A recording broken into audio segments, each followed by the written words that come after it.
وضو فرمائیں تو صحابہ کرام علیہم رضوان پانی لینے کے لیے دوڑ رہے ہیں. میرے کریم آقا علیہ الصلوۃ والسلام اپنا لعاب دہن نکالے تو صحابہ کرام علیہم رضوان اپنے ہاتھوں میں لینے کے لیے دوڑ رہے ہیں. میرے کریم آقا علیہ السلام کوئی حکم ارشاد فرمائیں, صحابہ کرام ایک دوسرے کو پھلانگ کر آگے جا رہے ہیں کہ اے کاش جو حکم میرے کریم آقا نے دیا ہے موقع مل جائے ہم اس پر عمل پیرا ہو جائیں.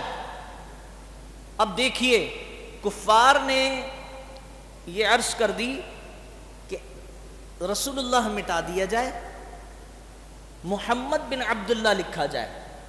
کریم آقا علیہ السلام کے پاس معاہدہ پہنچا. میرے کریم آقا علیہ السلام نے فرمایا علی قریب آئیے. حضرت علی رضی اللہ تعالیٰ عنہ تشریف لائے. میرے کریم آقا علیہ السلام نے فرمایا یمحک یا علی, علی اسے مٹا دو, علی اسے مٹا دو. اب بات تو یہ ہے کہ یہ وہی صحابہ کرام ہیں جو دوڑ کر کریم آقا علیہ السلام کے حکم پر عمل کرنا چاہتے ہیں. یہ وہی صحابہ کرام علیہم رضوان ہیں جو لعاب دہن لینے کے لیے دوڑتے ہیں. جب میرے کریم آقا نے فرمایا علی یہاں پر ہمارا نام لکھا ہے اسے مٹا دیا جائے, کفار کو یہ پسند نہیں آ رہا.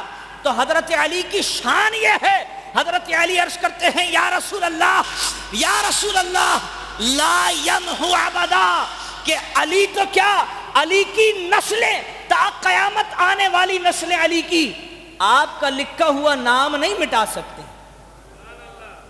یہ علی کی شان ہے. یا رسول اللہ آپ علی سے کہہ رہے ہیں, علی تو علی ہے, علی کی نسلیں بھی ان میں بھی اتنی ہمت اور اتنی حیثیت اتنی اوقات نہیں ہے کہ وہ آپ کا لکھا ہوا نام کسی جگہ سے مٹا دے. یہ علی کی شان ہے.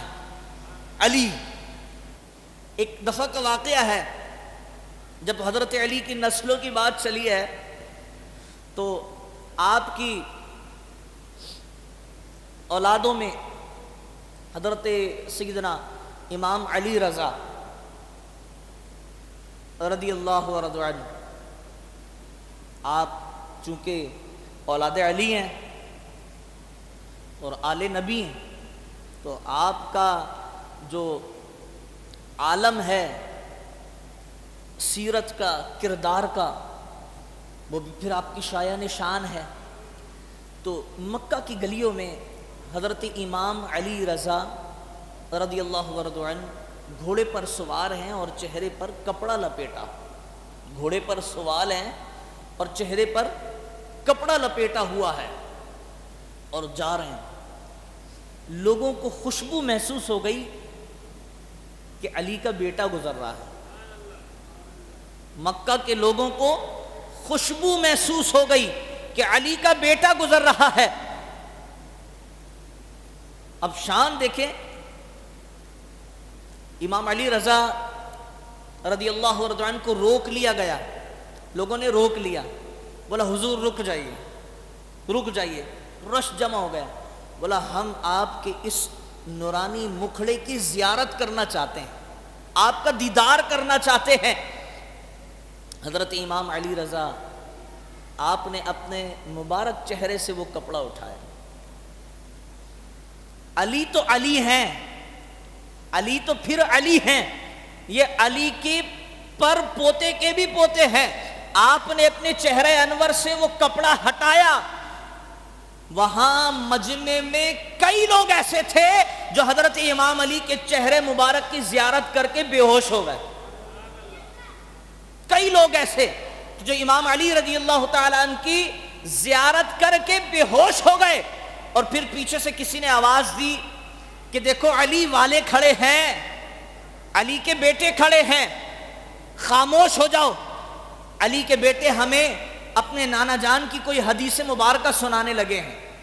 علی کے بیٹے کھڑے ہیں اور اپنے نانا جان کی حدیث مبارکہ سنانے لگے ہیں, خاموش ہو جاؤ.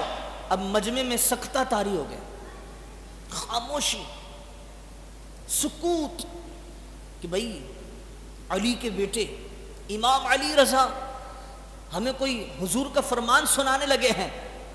اب بھائی حضور کا فرمان سنانے لگے، حضرت امام علی رضا اپنے گھوڑے مبارک سے، سواری مبارک سے اتر کر نیچے تشریف لائے۔ ادب کے ساتھ آپ نے فرمایا کہ لوگوں سنو، میں نے سنا اپنے والد سے، میرے والد نے سنا ان کے والد سے، انہوں نے سنا امام جعفر صادق سے، انہوں نے سنا امام باقر سے، انہوں نے سنا اپنے والد امام زین العابدین سے، انہوں نے سنا اپنے والد حضرت سیدنا امام حسین رضی اللہ تعالی عنہ سے، انہوں نے سنا اپنے والد حضرت سیدنا علی المرتضی شیر خدا کرم اللہ تعالی وجہہ الکریم سے، اور میرے کریم مولا مشکل کشا نے سنا آقا دو جہاں صلی اللہ تعالی علیہ وسلم سے۔ سارے راوی ائمہ اہل بیت، سارے راوی ائمہ اہل بیت، کہ حضرت حضور علیہ السلام سے حضرت علی نے، حضرت علی سے روایت کی امام حسین نے، امام حسین سے امام زین العابدین نے، پھر امام باقر نے، پھر امام جعفر صادق نے، پھر امام تقی، امام نقی، امام موسیٰ کاظم، پھر حضرت امام علی رضا، سارے ائمہ اہل بیت۔ سنے امام علی رضا نے حدیث کیا پڑھی ہوگی؟ امام علی رضا فرماتے ہیں حدثنا، ہم نے سنا، قال رسول اللہ صلی اللہ تعالی علیہ وسلم، اللہ کے رسول نے فرمایا، اللہ کے رسول فرماتے ہیں من سب نبیا فاقتلوہ ومن سب اصحابی فجلدوہ وفضربوہ۔ حضرت امام علی رضا ہیں، آپ اب لوگ کہتے ہیں یار یہ تو حدیث ضعیف ہے، یہ فلاں ہیں فلاں ہیں، سارے ائمہ اہل بیت، اور یہ شان ہے اہل بیت کی، یہ شان ہے کہ حضور علیہ السلام کی ایسی حدیث مبارکہ ائمہ اہل بیت سے ہم تک پہنچی ہے۔ چونکہ موضوع آج حضرت علی رضی اللہ تعالیٰ عنہ کی سیرت کا ہے، تو حضرت علی کی سیرت یہ ہے کہ حضرت علی کے سامنے اگر کوئی حضور کا گستاخ آ جائے تو حضرت علی اسے چھوڑتے نہیں ہیں، بلکہ اس کا سر، اس کا دھڑ آدھا ادھر آدھا ادھر۔ یہ حضرت علی کی شان ہے، آپ کی شان یگانہ ہے۔ پوچھنے والوں نے پوچھا مولانا یہ کیا بات ہو گئی؟ حضور تو رحمت للعالمین تھے، اور حضرت علی اتنے جلال والے، حضرت علی کا جلال تھا کیا؟ حضرت علی جلال کے کیسے تھے؟ تو پھر حضرت والا میں بتاؤں حضرت علی کا جلال کیسا تھا، حضرت علی کا جلال کیسا تھا، اور یہ جلال ملا کس کے صدقے میں ہے؟ حضور علیہ السلام آپ حالت سجدے میں، حالت سجدہ میں کفار مکہ جمع ہوئے، اور جمع ہونے کے بعد اونٹنی کی اوجڑی، بڑا مشہور واقعہ ہے، سنا ہوگا، اونٹنی کی اوجڑی اٹھائی اور حضور علیہ السلام کی کمر مبارک پر کفار مکہ نے وہ اوجڑی رکھ دی۔ حضرت سیدتنا خاتون جنت فاطمہ الزہرا رضی اللہ تعالی عنہا آپ تشریف لائیں، عمر میں چھوٹی تھیں، کم سن تھیں، اپنے ننھے ہاتھوں سے وہ اوجڑی آپ نے دھکا دے کر کسی طرح ہٹائی، اور ہٹانے کے بعد آپ نے رب باری تعالیٰ کی بارگاہ میں ہاتھ بلند کر دیے، مولا ان کے ہاتھ ٹوٹیں، ان کے ساتھ یہ ہو وہ ہو۔ جب جیسے ہی حضور علیہ السلام نے اپنی نماز مکمل فرمائی، کہتے ہیں حضور تو رحمت للعالمین ہے، تو یہ جو حضرت علی کا جلال ہے یہ ملا کہاں سے ہے، یہ آیا کہاں سے ہے؟ میرے کریم آقا علیہ السلام نے اپنے دست اقدس بلند کیے اور رب باری تعالیٰ کی بارگاہ میں دعا کی کہ مولا فلاں بن فلاں، فلاں بن فلاں، فلاں بن فلاں، نام لے لے کر مولا ابو جہل، ابو لہب، سب کے نام، 9 رؤوسا کے نام لیے میرے کریم آقا علیہ السلام نے، 9 رؤوسا جو اس وقت رئیس مکہ تھے، کفار تھے، ان کے نام لیے اور فرمانے لگے کہ اے کریم، اے میرے اللہ مولا، یہ جو نام میں نے لیے ہیں مولا تو انہیں اکیلا اکیلا کر کے مار۔ کریم آقا علیہ السلام نے دعائے جلال فرمائی. پھر بدر ہوا.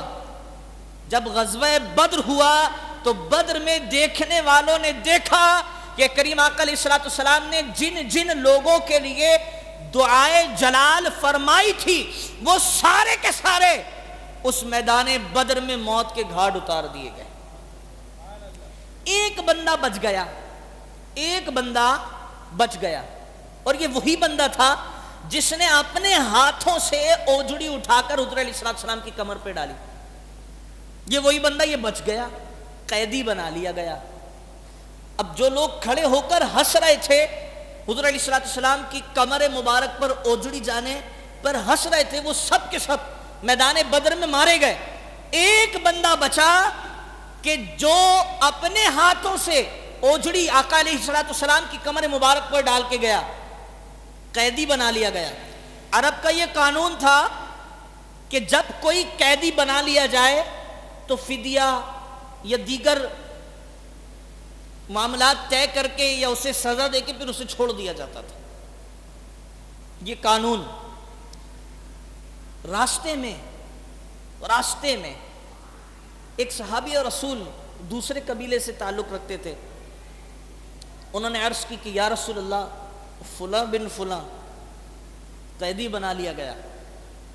میرے کریم آقا علیہ الصلوۃ والسلام نے فرمایا قیدی کیوں بنایا؟ راستے میں ہی اسے واصل جہنم کیا جائے, راستے میں ہی اسے واصل جہنم کیا جائے. حضرات والا, میرے کریم آقا تو رحمت للعالمین تھے نا. اب آپ سنیے گا میرے کریم آقا کے وہ جملے کہ اس سے روح کانپ جائے. ہمارا عقیدہ اور ایمان یہ ہے کہ کریم آقا علیہ الصلوۃ والسلام اپنی زبان مبارک سے جو